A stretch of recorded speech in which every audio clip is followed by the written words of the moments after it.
Baik, perkenalkan nama saya Fauzan Abdurrazak Mutakin. Di sini saya akan menjelaskan poin-poin penting pada jurnal Sarana Komunikasi Politik Umat Kristiani di Indonesia. Studi peran Partai Damai Sejahtera atau Partai PDS periode 2004 sampai 2009. Partai politik berbasis keagamaan Kristen ini muncul sejak pemilu pertama di Indonesia pada 1955 hingga pada masa reformasi pada pemilu 2004.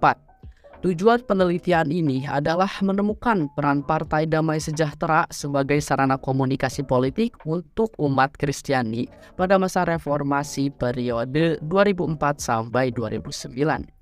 Hasil penelitian ini menunjukkan bahwa aspirasi yang diperjuangkan oleh Partai Damai Sejahtera pada masa reformasi tidak berbeda dengan aspirasi yang diperjuangkan oleh partai-partai politik umat Kristiani pada masa Orde Lama maupun Orde Baru, yaitu salah satunya ialah menjaga hak-hak minoritas.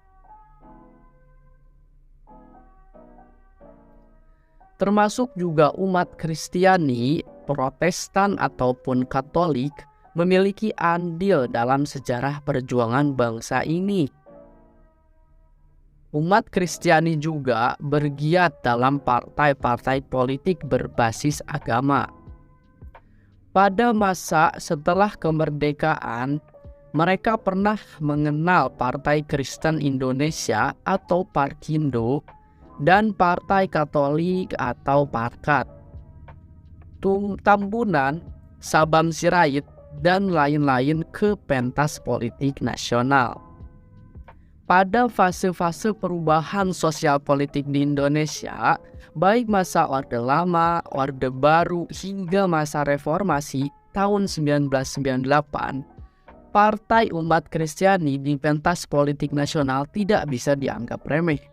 Umat Kristiani pun tak ketinggalan turut mendirikan partai politik untuk berjuang dalam panggung politik formal.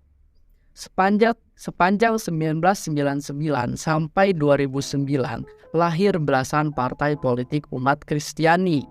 Namun, dari sekian banyak partai politik Kristiani tersebut, mungkin hanya Partai Demokrasi Kasih Bangsa atau PDKB, Partai Kristen Nasional Indonesia atau KRISNA, dan Partai Damai Sejahtera atau PDS yang mendapatkan suara cukup signifikan pada saat itu. Terlebih dari sekian banyak itu, yang berhasil memperoleh kursi di parlemen hanyalah PDS. Banyaknya umat Kristiani yang berminat membentuk partai politik aliran ini dinilai cukup fenomenal pada saat itu. Kiprah umat Kristiani di panggung politik nasional menjadi menarik untuk dikaji. Minat umat Kristiani untuk membentuk partai politik tertentu memiliki alasan-alasan tertentu pada setiap fase perubahan sosial politik nasional. Agenda-agenda politik dan program pun dijalankan sesuai dengan visi yang telah ditetapkan oleh partai politik tersebut. Bagi umat Kristiani, keberadaan partai politik berbasis agama ini bisa menjadi sarana dan kendaraan untuk menyalurkan aspirasi yang terkait kehidupan mereka di Indonesia ini. Terkait partai politik merupakan organisasi politik yang menjadi barometer demokrasi. Demokrasi atau tidaknya sebuah sistem politik sangat bergantung pada kehadiran partai politik itu sendiri, terlepas dari berfungsi atau tidaknya partai politik tersebut. Jumlah partai politik banyak pun belum tentu menjamin terpeliharanya institusi dan nilai-nilai demokrasi.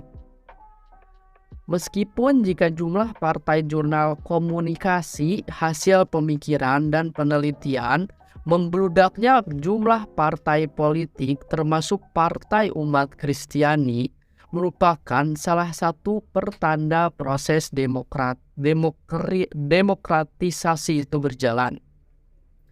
Dalam kaitan dengan proses demokratisasi itulah pentingnya kiranya menganalisis kiprah partai politik umat Kristiani di Indonesia.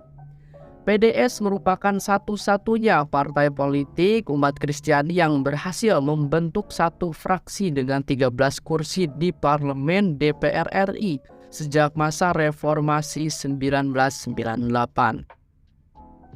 Partai politik yang dibentuk pada 28 Oktober 2001 ini memperoleh 2 juta lebih suara atau 2,14% pada pemilu 2004. Ini berarti PDS tidak